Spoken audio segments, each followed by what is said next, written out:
I said it before and I'll say it again. That scene, that last scene. What does it mean? I'm the dude, you know? Get the fuck out of here. No, I cannot. That final scene Starts now. Hello, and welcome to That Final Scene. My name is Sophie, I'm your host, and today we have a special episode for you as it's the very first time we're gonna break down a TV show, the final scene of the one and only Succession. I'm back with a full crew today. Ben, Simon, hello. Hello. Ooh. Yo. Oh, Someone's back from the beach. Yeah, someone's back from holidays. He's brought a tiki torch with him and a glass of rum. Tell us all about your Greek adventures. How was it? It was pretty good. It was like an intense family holiday. Oh. My mum's like mum Succession, came. like Yeah, we thought, it's the a tribute to Caribbean Succession. cleaner. Yeah. If my mum's mum drank enough wine every night, she'd become Logan Roy. Wow, that's an intense person to spend 2 weeks with. My God. No, it's good. Did you watch any shows or films while you were Well, holidaying? everyone kept going to bed quite early, which left me to my own devices in the evening. So therefore, I went on a hunt for a sample. I'll play this clip of this song, and this is what I've been looking for. It's the sample out of, do you know Rip Groove? Wait. Is it from a movie, this sample? No, it's from a speed garage track from the 90s.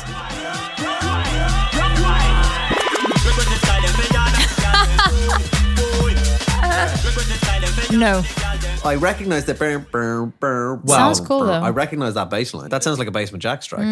Yeah, it does a bit actually. Yeah. So I was reading on some forum that it came from a Steven Seagal film. No. Oh, wow. So I went on a bit of a hunt.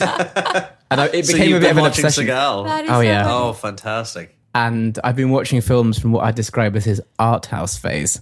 Really? How long is the ponytail then? It's optimal. Okay. It's basically a supporting actor in the film.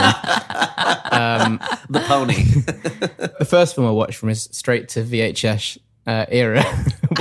Your Sean Connery impression coming out there. VHS. I feel like if we keep talking about him, he needs to sponsor us. I thought you were going to say he's like the Candyman. If we keep talking about him, he'll appear. If you say Steven Seagal into a mirror 3 times, he'll appear behind you and beat you up. So the first one martial was Out for Justice. Wow.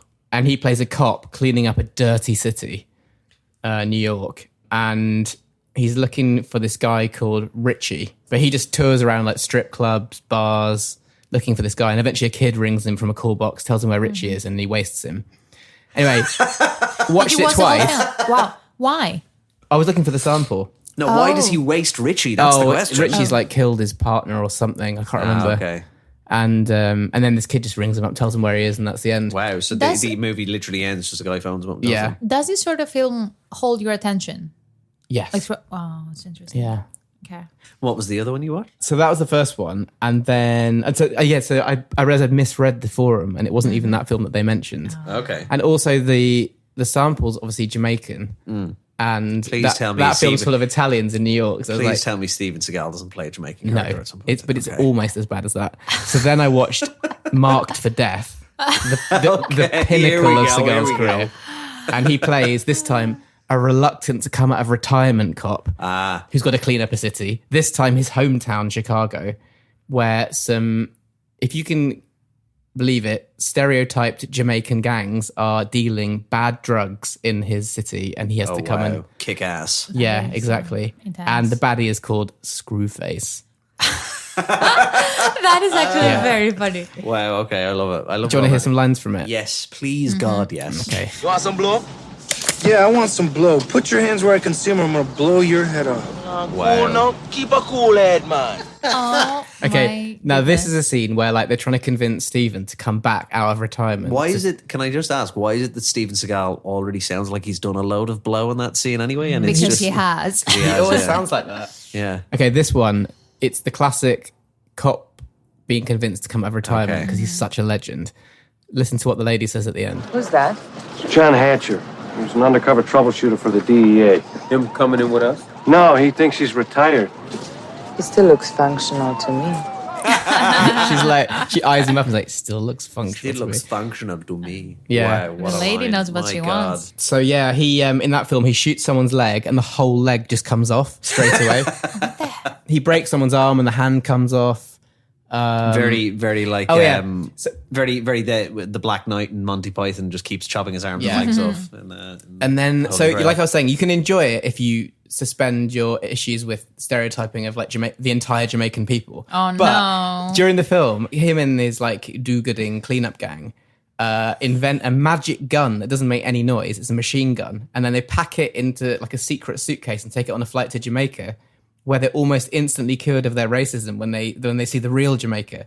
But then they still have to waste Screwface, and it happens within about 15 minutes. With the magical quiet gun. Yeah. Oh my God. And it works a treat. This sounds fantastic. I was going to say, can you play a clip, but it's a quiet gun, so we wouldn't hear it. Yeah, it's true. I mean, this is a clip of Screwface. Look upon this madman. I'm dead, and I don't even know it. He's actually really, really good. Is he actually Jamaican? Yeah, it's okay. Yeah, it's not as bad as that. What's the movie called again? Sorry, I need to look up the cast for this. Marked for Death. Marked for Death by Steven Seagal. Okay, if you're from Jamaica and you're listening to this show, please cleanse our palette by sending some actually appropriate Jamaican films. But like Screwface as a baddie is a decent badass baddie. Okay. He's one of the best bits of the whole film. I'm trying to see if there's anyone else I recognise from this film. Keith David I recognise. He plays Max. Danny Trejo's in it. Of course he is, because of course Danny Trejo is in But the other good thing is in this film is that the soundtrack is genuinely brilliant. And there's like some Jimmy Cliff. In fact, I've got a clip of it here. Wow. Banger. It's a really good soundtrack. Yeah. And it made me think we should start a playlist. Yeah, let's do it. And this could be the first film soundtrack we add to it. Okay. Be a resident tastemaker. Yeah. I'd be up for that. I recommend you go and find the soundtrack. It's brilliant. I would also add this. I would add the soundtrack to a movie. I feel like you'd appreciate this one. I don't know if I might have talked about it on the podcast before, but a movie called The Guest. Have you seen The Guest? Yes. Which is the soundtrack is like really kind of like synthy electro. It's really good. And then instead of making a sequel, they basically the director and the composer made a concept album, and that's the sequel to the movie. That's this like cool. electro concept album, and he was like, yeah, we might do a sequel to it eventually, but there is a kind of a sequel in this album. But The Guest is actually a really good movie. It came out in like maybe 2016, and it's probably before that, but it's kind of like you have to be able to suspend your disbelief a little bit. It's quite like, what's his name's Dan? Isn't it M. Night? No, it's not. No, it's not M. Night. Does he have a similar movie called something like The Guest? He probably does. Yeah. Okay. But it's this guy this former Marine who comes to visit the family of like his the former soldiers that he was with who died, and it turns out he's like a psycho. He's like the T-2000 or 1000, whatever it is, from Terminator 2, and he's just indestructible and invincible, and he kills everybody. But sounds it's a great. really good movie, Yeah, and it has a really great. cool soundtrack. And it's the guy, and one of the guys. Massive cool. Pardon me. It is massive cool. Yes, The Guest is massive cool. Yeah, but that's another good soundtrack. So that was just Screwface then. Popping in. He's screwing with us. Classic Screwface. Yeah. Screwface. What have you been watching, Sophie? Okay. I'm guessing not Steven Seagal movies. No. Well, you must be getting low down the list now. You're at day 4,000 of your. You guys need to help me out because I'm losing my faith in Guy Richie because I just watched his latest film. You don't have to but like you don't him. have to have faith in Guy Richie. I love Snatch is a top 20, maybe even a top 10 all-time fave of mine. Again, one of those movies where you really have to put your you have to put your prejudices. 100%. Prejudice. Yeah, prejudice. 100%. Yeah. But from a filmmaking standpoint, it's just like a great film. Yeah. And Ben does not sound convinced. No, I think Snatch is. I do think Snatch is great. I just think there's a lot of elements of it that are problematic. Yeah. As an Irishman, Brad Pitt's accent. Would you say Lock, Stock's better or worse than Snatch? I would. Lock, Stock is great. Lock, Stock is good, but I prefer Snatch. I think. Yeah, I don't know. Like I always liked his filmmaking style, and the past few films that I've seen from him have just been very disappointing. Is The Gentleman his last I didn't film? like. Yeah. I found that even more offensive than Snatch. Really? But that's 15 years later. So it's like, what are you doing? And I don't know if you've seen, he just released a new film called The Covenant. Yeah, is this It's on Prime? It's on Prime. Okay, And it's with Jake Gyllenhaal, who It's I the don't know what soldier thing, isn't it? I don't know what the fuck he's doing with his career. Like Jake, I think he just lost the plot. Like after Ambulance and now this film, I'm like, I don't know what you're doing. It's a shame. He can do what he wants. He's a glorious man with a glorious beard. He can do whatever he wants. Yeah, I guess so. But it was the first film that he actually didn't act well. I was like, oh, Jake is overreacting. He was either overreacting or massively underreacting. Okay. The film is like a ripoff of, I don't know, Lone Survivor, Saving Private Ryan, Hurt Locker. It's like a true story. Even from I watched the trailer, which for some reason the trailer was really long, or at least it felt very long. The film is very long as well. But yeah, so I watched the trailer, and the trailer felt really long, but it looked like American Sniper. It looked like he had just taken like the color palette and like the style of shooting and everything straight out of American Sniper. Exactly. There is nothing unique. There's nothing Guy Richie about that film. Generic war movie, like a generic Afghanistan war movie. Which doesn't make sense because Guy Ritchie's not even American, but it's like a very American-friendly movie. His career's gone in a weird, like he just didn't he do Aladdin? And now he's doing Hercules. He's doing Hercules now. Like he's Aladdin and Two Smoking Barrels. Yeah. Yeah, he's now moving his way into like Disney movies, and I think he's talked about doing another Sherlock Holmes, hasn't he, with Robert Downey Jr.? I love the Sherlock Holmes. Yeah. I just realized. I didn't really like the second one. I liked the first one. I thought the first one was really good. The second one I didn't think was great. It's the first one where there's a scene and there's a waterfall and then he disappears at the end or something. Oh, I can't remember. I mean, the first one has that really like those ridiculous like scenes where it goes into slow motion. Yeah. And then like he does a dissecting of how he's like crack jaw, punch, all this kind of stuff. Quite Poirot. Yeah, like Poirot, but like trying to make it look cool and sexy and edgy. Rebooted the Poirot debrief. Yeah, maybe that's what. Honestly, the way Guy Ritchie's career is going next, if a Hercule Poirot film is on the horizon, I would not be surprised. That's true. It's kind of like what Glass Onion was in a way, isn't it? Yeah, but not as bad. But yeah, I don't know. Like I am waiting for the redemption film. It better be Hercules because that wasn't a good look.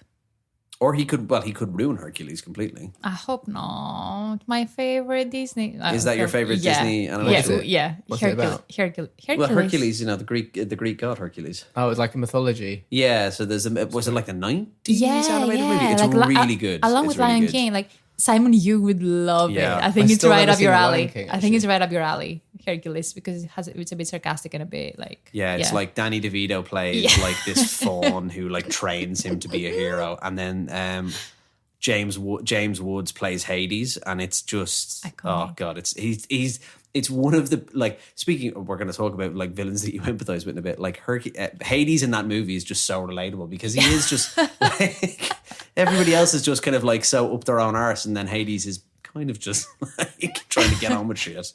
He's so good. I would recommend watching it.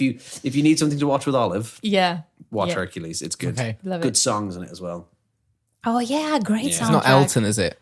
I don't think it's Elton. I don't remember. I mean, in the next one, if it's being directed by Guy Ritchie, it very well could be. The main main reason why I have this thing about Lion King is that I was once at a fireworks display and they played The Circle of Life in the background, which I think is a song from it, and it really put me off watching the film. No, Hercules has nothing to do with that. That's not the vibe with Hercules. Cool. Yeah. And to be honest, like The Lion King's good, but I'm not.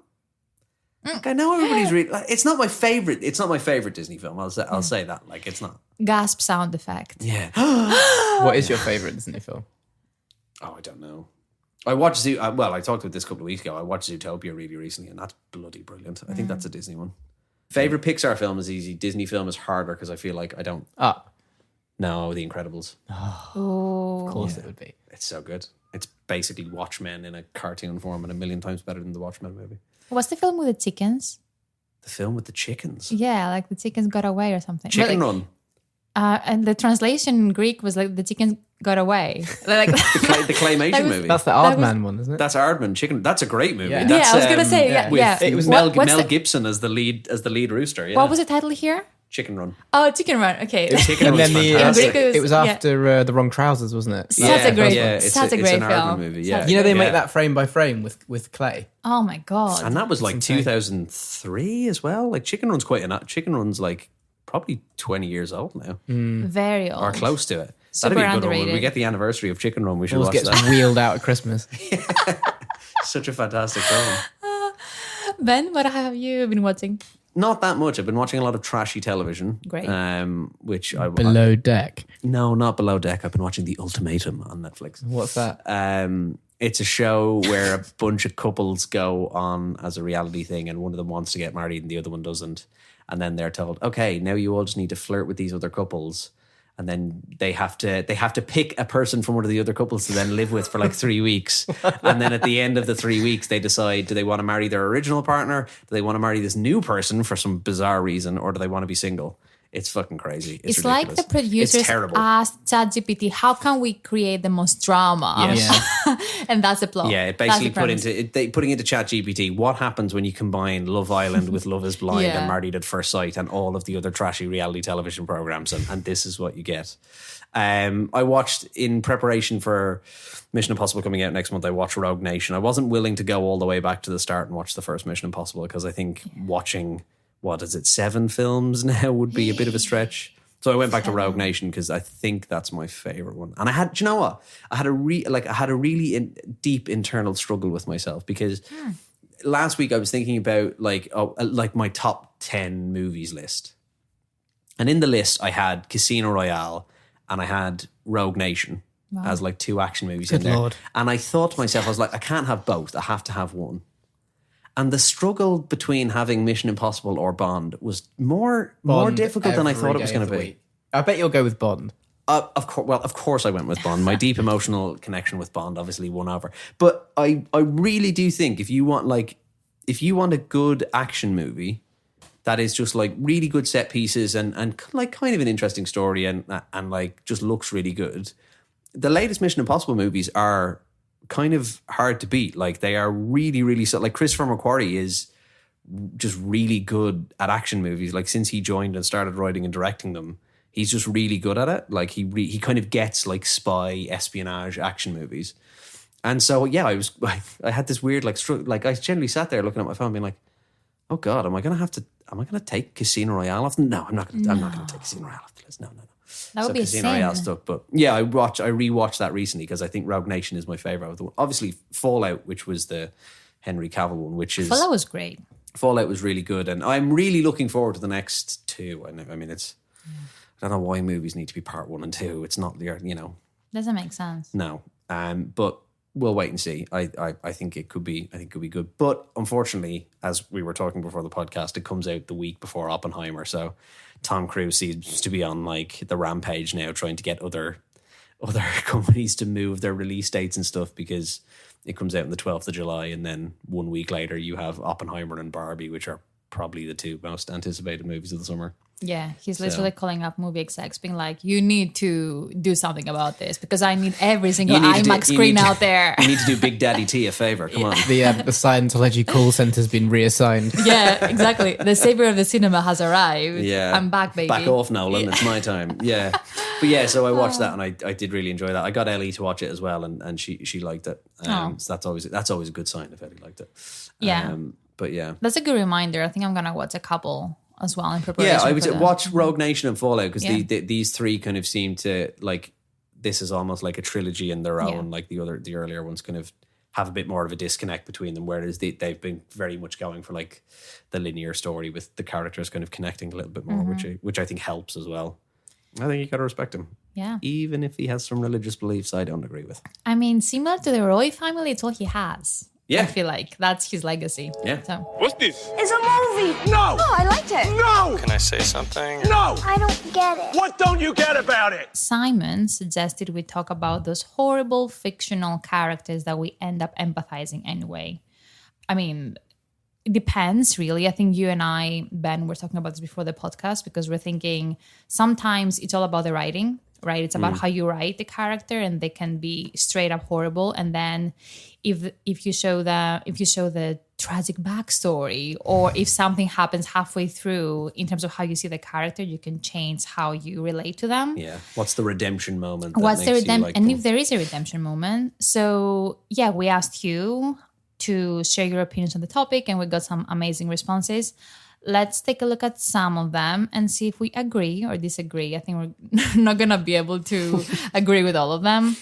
Jessica said what a few of our other listeners said, Walter White. So Walter White from Breaking Bad. He was a terrible person who did terrible things, but I still felt bad for him when he lost everything and died alone.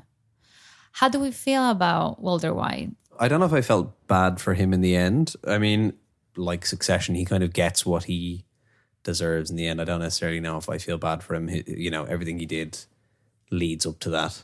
I mean, initially, yes, but then it gets so extreme and ridiculous that it just goes beyond. Well, yeah, of course, yeah. But that's more so just the ending itself rather than him as a character.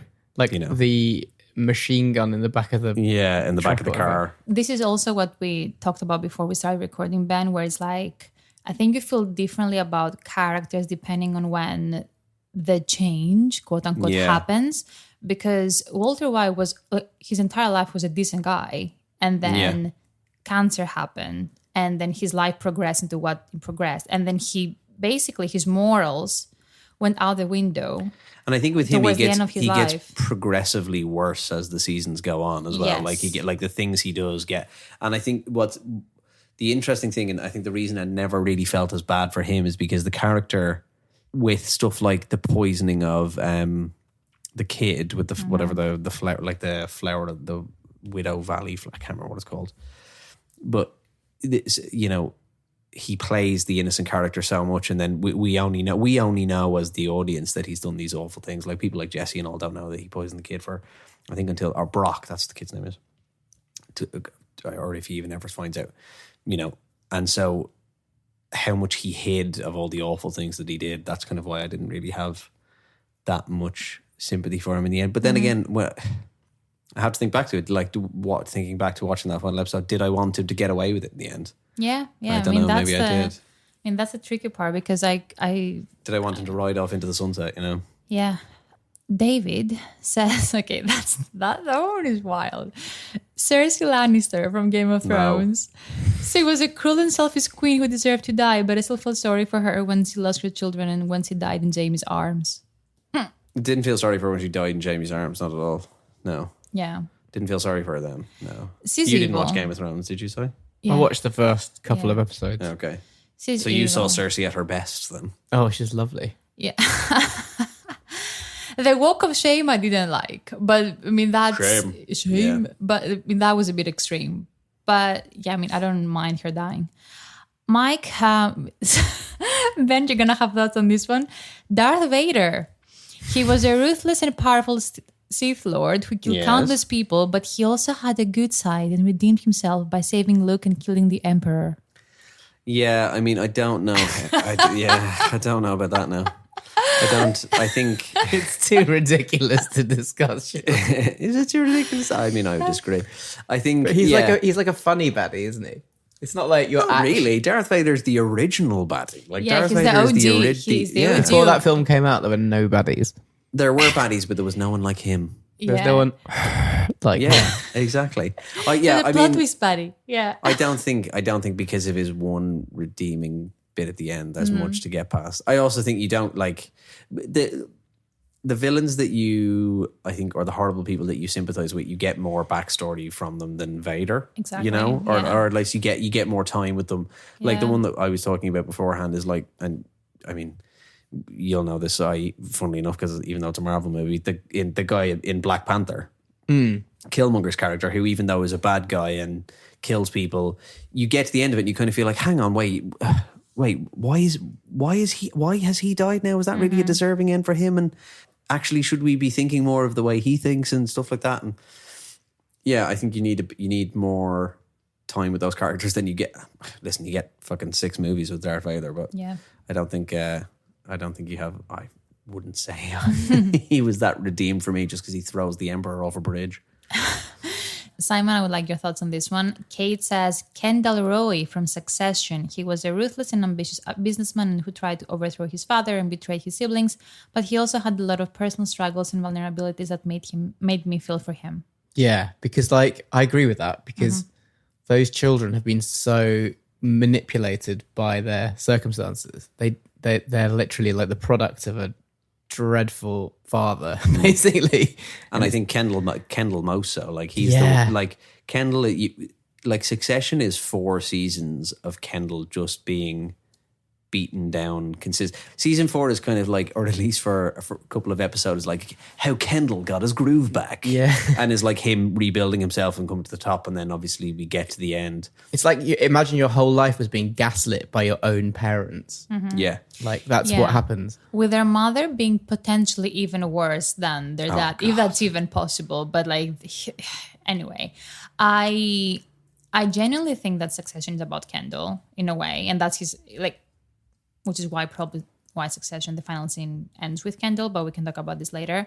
But on what Kate said, I listened to the HBO podcast where they had Jeremy Strong in the very final episode of the show, and he said something that really stuck with me. He said the siblings' love language is abuse. Because that's like, this is how they receive love from their parents. So even when they want to communicate love to each other, they do so by abusing and betraying and like, because like all they know is like being used by their own parents, being picked up and used as like pawns. Yeah. And also like pitted against each other, and then they're with each other, then they're against each other. Then it's just relentlessly disturbing for them. Exactly. And then obviously that plays out in their own personalities. And that's why we all love Succession, because it's so layered and nuanced. I think that's what Jesse Armstrong does really well, from like the writing in Peep Show, say, which I think is just as good as Succession. It's like he knows character undercurrents really well. He knows like what makes people tick, and he can write about it. And that's why so many people, I think, have keyed into Succession. Ben, I think you had a couple of... Someone on the comments, I can't remember whose name it was, but I don't know. Have you watched Toy Story 3, Simon? Have you watched it with your little girl? No. The villain in Toy Story 3 is called Lotso Huggin' Bear.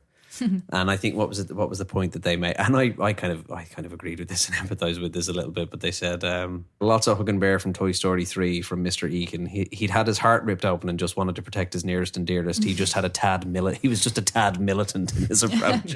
Tad militant. It's a tad militant is a great sentence. Someone also brought up Magneto. The guy's a supremacist, yet somehow the actors make him good, which is a really good point, because like Magneto in the X-Men movies is a dreadful character, but the performances from like Ian McKellen in the first X-Men, not so much as it goes on, because the writing in the movies gets a little bit shit, and then Michael Fassbender again in X-Men First Class is just a really good kind of portrayal of this tormented person who's just kind of out for revenge that you do kind of empathize with at times, but then it's kind of I find you switch back and forth with someone like that. Mm-hmm. Yeah. A couple of people said Hannibal. No. We need more info. DM us. Yeah, don't just say Hannibal. Hitler in Downfall. Yeah. I don't see it. And Alex from my Clockwork Orange. Again. Also, DM us. I think you've missed the point of the question. We're not just talking about horrible people. Period. Yeah. I can't empathize with Alex. Like, I don't see that. Yeah. I can't empathize with Hannibal. He eats people for a living. Someone said, and that's the last one, Neil from Heat. I know you mentioned Neil. That's a good one. Yeah, that's a good one. Especially the romantic aspirations of his character in Heat. Right. Where he just wants to meet that girl in the restaurant, and then, basically leave all his problems behind and flee to, like, where does he want to go? Like Thailand or something. Yeah. Yeah, and then you kind of want him to be able to do that, and maybe he can have a new start and whatever, but he just dumps her in the car, doesn't he, and walks away. And because his maxim is, if you can't walk away from something in 20 seconds, don't get involved with it. Classic. And he sees it through. So he's a man of consistency, which I do admire. Classic Neil. It's just not a bad guy's name, Neil. Yeah, I don't know why. Yeah, I think the more you find out about any human tends to help, like with empathy. This is why Darth Vader killed Obi-Wan. Now we know. Exactly the thing is, right. when people say films like Star Wars or Joker, like in my head, like they're like entertainment films. So I don't take them as seriously as, like, I don't know why. This is just my personally, like, they're entertainment, like fun films. But then I guess that's why I bring up something like Black Panther, because these, like, quote unquote, like fantasy films, comic books or sci-fi, whatever, can have a message as well. Like, they totally, like, yeah. And you can have characters that you do connect with on a kind of a weird, like that's what we spoke in the last episode. I saw the latest Guardians of the Galaxy movie, and really touching. And actually, it's because Marvel movies have been quite shit for the last couple of years, like, They throw you one little bone and you're sobbing your eyes out. Yeah, exactly. Well, not even they throw me a bone. They throw me a film that's not just about like this massive fucking universe of all these different things. It was just about a group of people and it was a character thing and it was much more interesting. Okay, we're gonna take a quick break and we'll be back with the final episode of Succession. Oh, look, a message from our sponsor. G.I. Jane 2. Can't wait to see it. Nah, yo, hold my poodle. Hey, yo, what's up? Y'all got a problem? Y'all want some of this? Without much further ado, Here we go again.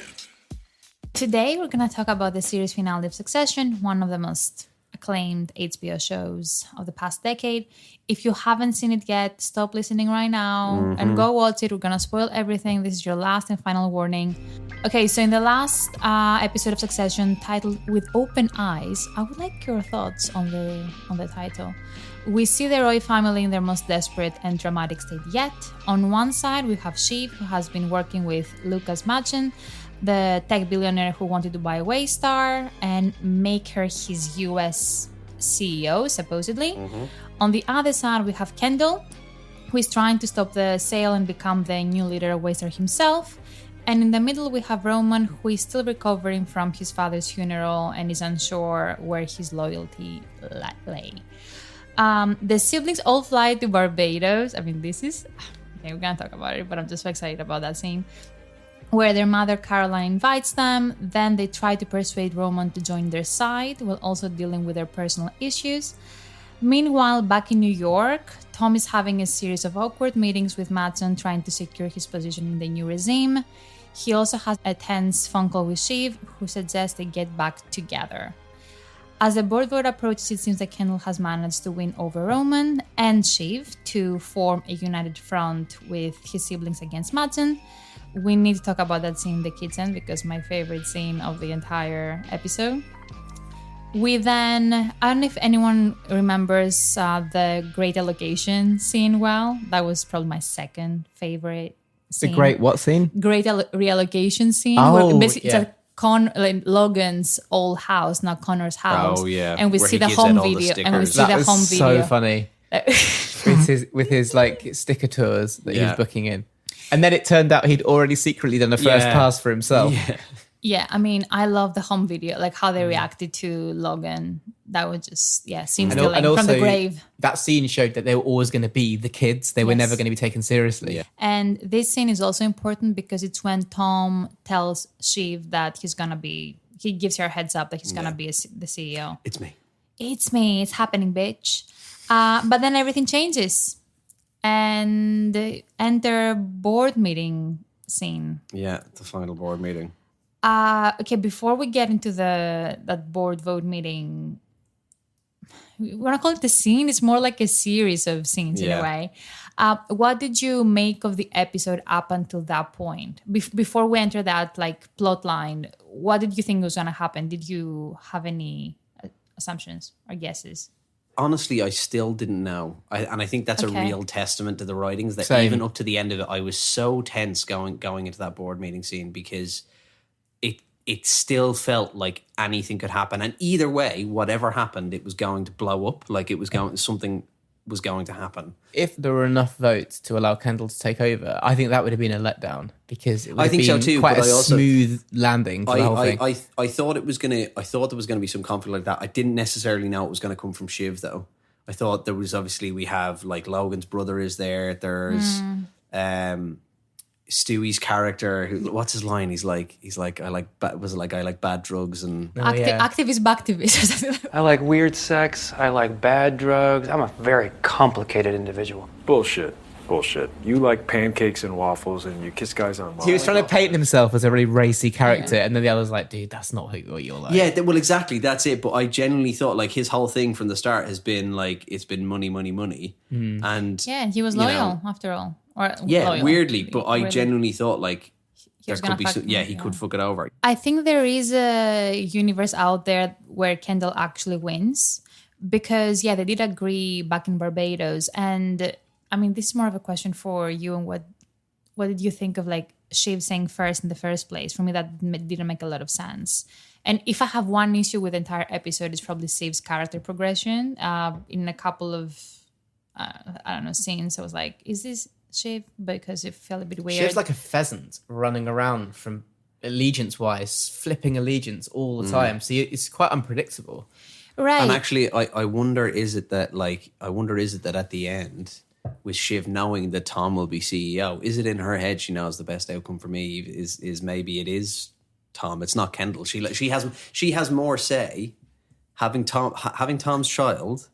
She has more say in what happens to Waystar than she would if Kendall was in charge. Yeah, that's what she thinks. But ultimately, for all her faux feminism, she's ending up a wife, right? With no real title. I don't think she's gonna stay in the company. But I don't know if you guys caught that. You know how when they went back to the HQ and Kendall sat at Logan's chair, did you notice Shiv's look at him? She couldn't bear the look of him on the chair. And I thought that was her moment where she was like, I can't stomach this. Like, I can't. It feels like, to me, her decision was more spite than it was a positive decision to like just give everyone a clean break. Because that would be the nice way to look at it. Oh, the siblings are all out of the business. They can just move on with their lives and get out of this toxic place.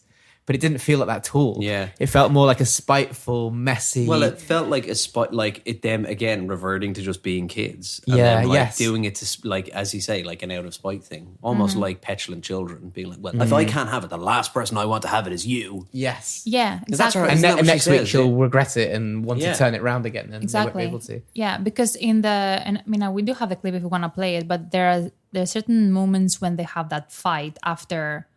Is it Shiv that first says, "Oh, I need a minute"? Can I have a moment, please? Just fuck off. I just need a... Roman is there, and I think he rattles as well because he looks at Jerry and like he realized, oh shit, it's not me. Whether you want us to keep the company or hand it over to Tom and that piece of shit who killed our dad. I might have changed my mind. What the fuck? Yeah, actually, for a second in that scene, I thought Roman was going to say no. Yeah, but me then too. he kind of goes, yeah, fuck it. Yeah, doesn't he kind of does his usual Roman thing? Yeah, me too. I can do this. I don't think you'd be good at it. What? I don't... And then, she starts to say all sorts of things, as in, I fucking love you, but I can't stomach you. Oh, actually, you can't be the CEO because you would be terrible at it. You can't be the CEO because you killed someone. You can't be CEO. You can't, because you killed someone. She starts She's to come making up loads of reasons. Loads of reasons as to why, because it's not her, he can't have it either. Yeah. And my hot take is that I know you're probably going to disagree with me, but I do think that Kendall kind of proved himself as the best CEO compared to the other two. That's why the arc of this episode is so good, because the speech in the church, which I thought was incredible, really showed him as potential CEO material. And the presentation with Living Plus. Yeah, that was not bad. Was, and then good. And then the church thing, and you're like, hang on a minute, they're kind of setting him up here. Yeah. But then of course they were setting him up to cut him down. He's always been the only one who realistically, who you saw in a real world, who you would say he is the one who you would give it to. And he's done the job. Yeah. Even for a brief. But let's not forget, we start like the whole series, if you go right back to it, the first episode is him building up to his dad announcing that Kendall's about to take over. Mm-hmm. And then it just kind of turns on its head because he's built up that for years and years and years. Mm-hmm. He's always been the one. And then Roman gets very nasty as well in the conversation because Kendall goes, I'm the eldest boy. I am the eldest boy! You're not. And you know, it mattered to him. He wanted this to go on. Well, I mean, she's the bloodline, though. What? I'm the bloodline. We're all the fucking No, bloodline. I just mean if you're going to play that card, Dad's view was yours weren't real. What the fuck did you just say? Well, just not real. Real. Rome. Well, And then Roman's like, dude, like, your children are not even your own biological children, so you don't have a bloodline, so fuck off. So it's just like evil. Well, it's just them throwing spite at one another, and that's when he because he makes the comment about the kids, because there's the stuff in the first season as well where, like, isn't it Logan slaps Kendall's son and stuff like that, because I think I'm not sure if they're saying the kid has I don't know, he's just like has autism or something like that, I think is what they're saying. And like Logan slaps him, and there's the big scene at the dinner party, and that's the comment that Roman makes, and then he grabs him by the throat. And I mean, even then, watching it, I was like, even then, if you're the board members, you look over and you go, yeah, can I change my vote? Can I vote differently? I don't know if I want the guy who's strangling someone in an office that just has glass walls. Well, I mean, I got kind of they've all done a scared. deal with the devil to be in that room. Yeah. So Well, I think exactly. that's the least of their That's worries. true. Yeah. I got quite scared when he got physical with Shiv as well, being pregnant and all. Like I was like, maybe there's something's gonna happen. He's gonna like, I don't know, fuck up your child. Like, Yeah. like my mind went there for a second. Two It's quite things I was scary. expecting that didn't happen was one was I thought Shiv's kid was going to be fathered by somebody else. By the like Like Lucas or someone. Or the I thought guy that was she going to be a goes mega work- twist. used to work Well, with. that's the thing with Succession. We never see like the plot twists that happen. We've seen them on screen in like as foreshadowing. We never see, and I love that the show does that. You never get a plot twist as like, oh, it's been behind the scenes all along, and you could have never guessed it. It's more like if you were watching closely, it was there. So for me, if they'd done something like that, it would be pretty dumb. Too obvious. Yeah, as in like, oh yeah, by the way, I was sleeping with Nate like all the. Oh yeah, I forgot about Nate. Yeah. Yeah. I never quite understood how Nate factored into everything. He was either like a was he like a PR guy or something? I can't I remember. think he was like They a were- spin doctor. Yeah, for like like a- yeah, the- communication. For the, Yeah. for the I never quite Democratic understood. candidate. Yeah. And then the other thing was Connor. I thought, to me, he also had this undercurrent of darkness, and I thought he was quite a scary character for a long time because he seemed like the kind of guy that could flip and have this Yeah. really dark side, but that never really never surfaced. happened. Yeah, and he ended up becoming quite likable actually towards the end. Like Connor was the one that I kind of warmed to a bit. He just becomes a bit, well, I don't know. Like- if he becomes like likable, but the- he becomes quite pathetic towards the Yeah, end. like the Yeah. reassignment scene. It was just I found that really funny. Well, that's what I was surprised Slovenia. that I thought. Yeah, one of the things that was I thought one of the options that they could have gone with to how does this change is that it goes back to the election thing. But I guess they all just live in a world now where this scary fascist is president of America. Even though Shiv did allude to the fact that this could all be Yeah. bullshit, which I like, and I do think that she's right, that it's not going to be the case. Do you remember Willa's face when she said that? Because Willa was like, oh shit, I did want a long distance relationship. Yeah. Anyway, so we have the fight that's turning physical, and then the vote goes 7-6 against the Roys. And we see Kendall leaving, departing. Matson arrives for a deal signing photo op. And then, his Tom new- is locked in with to his become the new CEO, CEO. Tom Wamsgans. Madson's dance. Yeah. is Yeah. shocking. Oh god. So- it's so cringe. Who do we think makes the cut from the deal? So Carl and Frank are going to be fired. I think maybe the communications person, what's her name? Carolina? Carolina, I think probably makes the cut. Of all Okay. of them, and Tom and Greg. Well, I reckon Tom, who's now the pain sponge for Yeah, oh my Lucas, God. he'll want to pass on some of that pain to Greg, so he'll keep Greg on. Oh yeah. as a But kind that's what. Yeah. So that. What would be his I- title though? I What don't would know. he be like VP Yeah. probably of? COO or something. Oh my God. SVP of pain. No. Yeah. Like But in when that- he puts, but like that going on from the scene where everybody goes around the house putting stickers on things that they want. When he puts the sticker on Greg's forehead, that was like that was Iconic. just that Prime Greg and TV. Tom relationship Prime was just TV. perfect. Yeah. My God, because that's been built, especially since halfway through that episode, we think Greg has fucked it for Tom because Greg does that weird thing where he fucking Google translates the Swedish conversation while they're yeah, talking that's about the only bit in that episode that I couldn't quite follow. I was like, what's in it for Greg to? But Greg is just playing both. Greg is Yeah, just playing he's both playing- camps as yeah, he exactly. always did. Yeah. And now I think he's almost in a worse position now because now Tom is in charge, and it's like, oh shit, it's like because he had kind of backed He got Kendall caught out. and he got caught out. Yeah, And he's hearing Kendall is getting votes. yeah. So he's just prepping. And one of the for- things that Greg always had in the power play was that his granddad Logan's brother had the board vote, and Greg doesn't have that power anymore. Right. Yeah. Oh, so good. Yeah. I was so glad Greg didn't win. But that, yeah, when I he's just like, mean- am I okay? Am I okay? And what is it?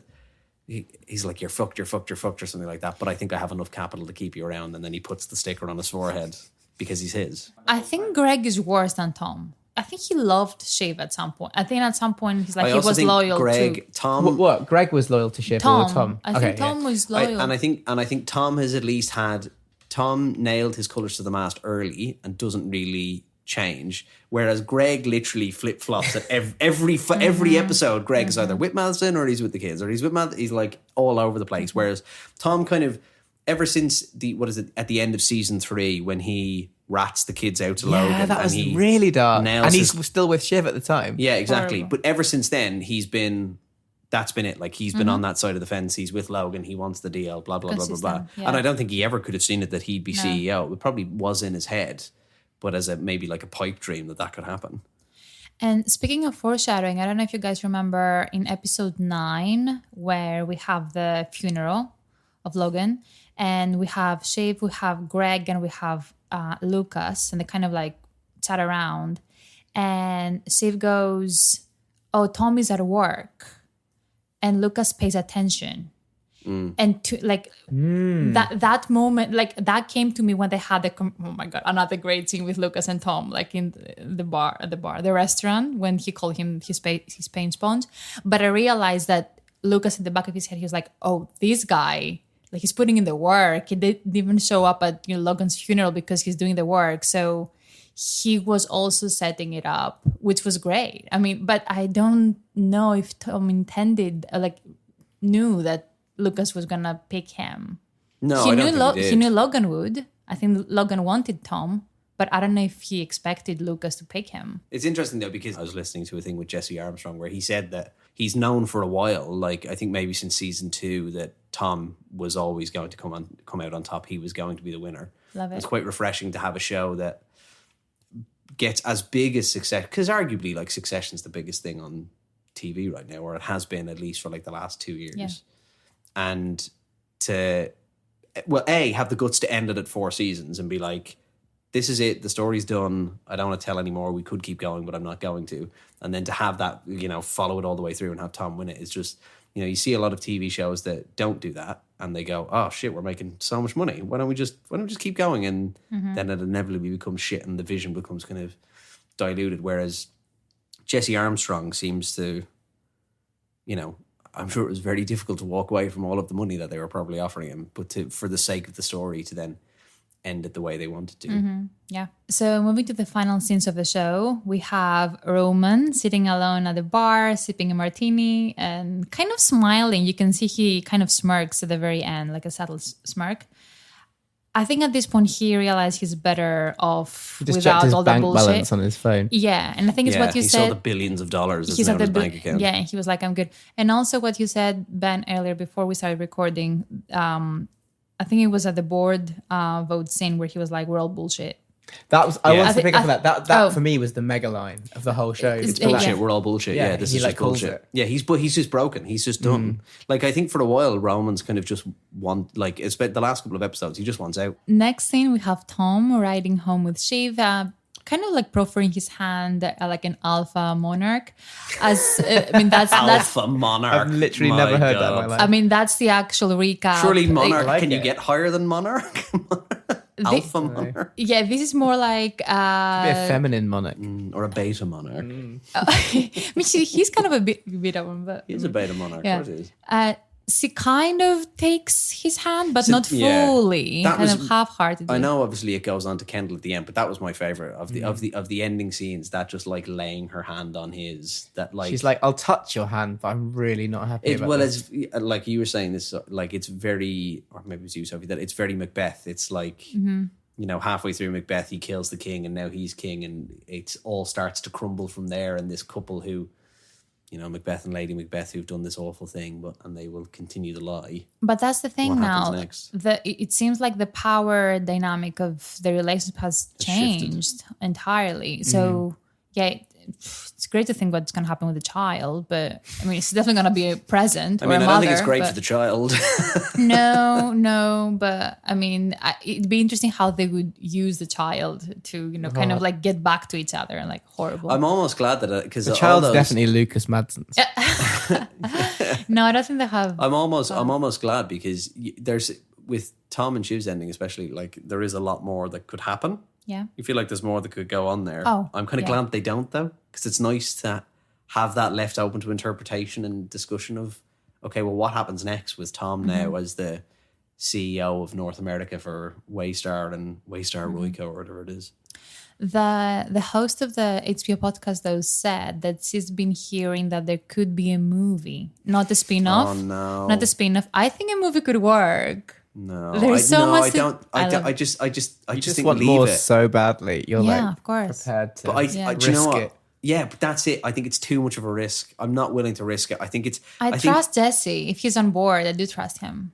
I don't know. I think as it is, just leave. Just that It's ending like is in so the thick perfect. of it, and then Veep or whatever it's. What's the movie? In the Loop. In the Loop. In the Yeah, Loop wasn't and then Veep wasn't the same. Yeah.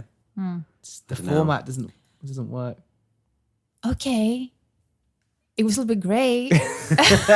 But it could. You But it still might not. watch But it it? might Wait, not. can but you it- think of any but it might not examples be of where that. a TV show has done a movie and it's been amazing? And okay, amazing is a strong word, but what was the Sopranos movie that came out recently? It was pretty good with The Ray Many Liotta. Saints of Newark or Yeah, something. that was a pretty decent movie.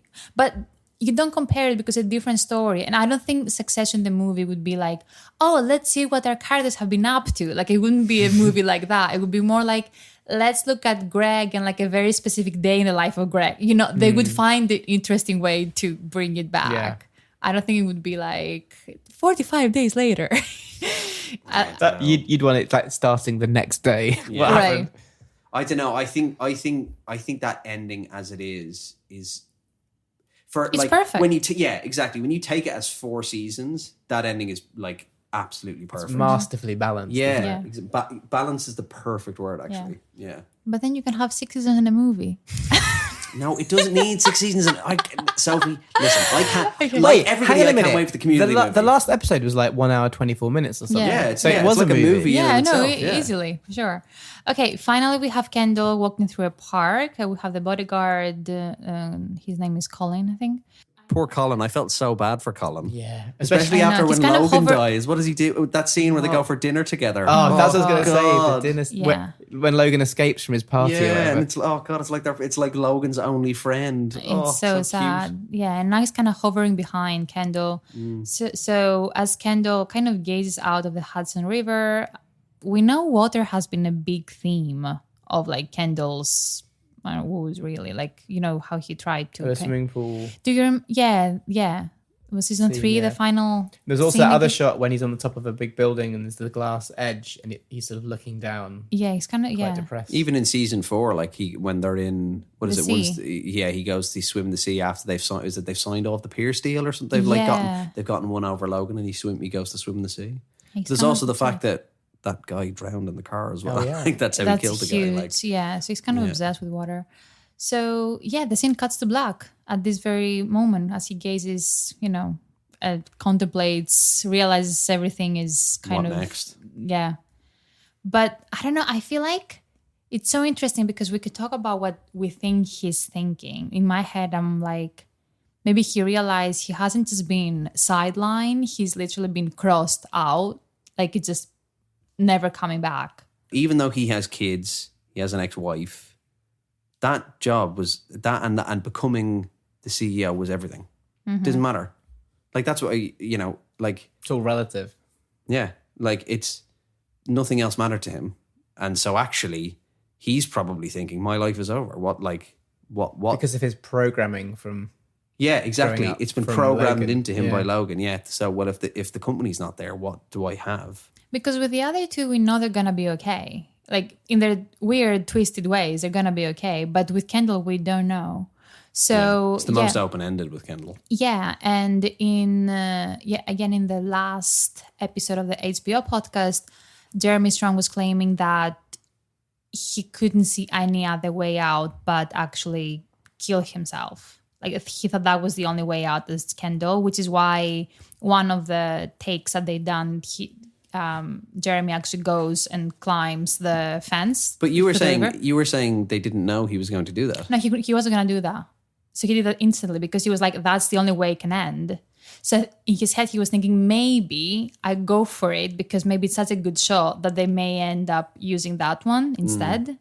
But And then they didn't. But Jesse was like, no, fuck that. I want to, like, That was probably all in the wrong positions as well. So he might Yeah. have done it and then they're like, well, we didn't really get the shot. So Yeah, it's we like- stopped. Yeah, we stopped rolling. We just didn't know what you were doing. Well, Jesse claimed that he got quite scared, which makes sense because the river looked terrifying. Yeah. But Jesse wanted to leave the Well, show. that's an interesting, and that asks a lot of other questions around like when people play characters for so long, and who knows the character better. Jesse, who's been writing him for 4 years, or Kendall, who's been trying to live as that character for 4 years? Yeah, you know? yeah, it's a very good question. Because Jeremy pretty much says I have a very different interpretation of what's next for Kendall compared to Jesse, who thinks he might make it out alive and he might end up seeing the light. Go to Silicon Valley and start up the next. Him and Stewie will Yeah. start some really AI. wanky. Some AI company. company. Yeah, an AI porn company that gives you bad drugs and weird sex. Well, yeah. I do think in his last moments in that scene, he's thinking what he said back to Shiv at the boardroom, where he was like, if I don't do this, I might die. If I don't get to do this, I might die. I think that was. I think that was just his last ditch attempt, though. I think that's partly that's also his last ditch attempt at if they think I'm going to be dead, the way when you're a kid you threaten to, if you don't do that, I'm going to run away. It would have been so easy to commit character assassination with Shiv on this episode, but I think they made it work. I think they made it. Yeah, again, they just made it work for everyone. Yeah, 10 out of 10. Yeah, 10 out of 10. Yeah, 12 out of 10. Perfect ending. Perfect ending. Cool. And such a shame that it's done, but I guess just go Goodbye. relive it, watch it again. Let's see season 2 again because it's the greatest. I'm just going to have to go back and binge watch them all again so I can make my mind up. Sorry. Cool. What about you, say? Which is my favourite season. No, just final thoughts on the ending. Yeah, parting. Yeah, parting words. thoughts. I love it. We really are, though. Yeah. Okay, we definitely saw the ending again. And that's it. Oh my God, I feel so sad that we're not going to talk about Succession. We're going to have to talk about Succession again. Please. Of course. Okay. It'll be there in our lives. Please, God, I hope they don't do a movie, though. We'd love to hear your thoughts on the show and its ending. You can DM us on Instagram or tweet us at Final Scene Pod on Twitter. Active again on Twitter, so hit me up, I guess. Why not? Yeah, or just send us a good old voice note. I don't know. Thank you so much for joining us today. We'll be back in 2 weeks with another episode breaking down the final scene of Michael Mann's Heat. Yes. Yeah. Not Michael Bay, as I keep making I him. know, I do. Yeah, we're going to have to... I've accidentally watched Transformers. Okay, until then, stay tuned and keep watching. Goodbye. Oh, look, a message from our sponsor. Did you like it? Did you like that? Did I like it? I loved it. I had no idea you could milk a cat. I have nipples, Greg. Could you milk me? Good morning. Morning. Good morning. Oh, and in case I don't see you, good afternoon, good evening, and good night.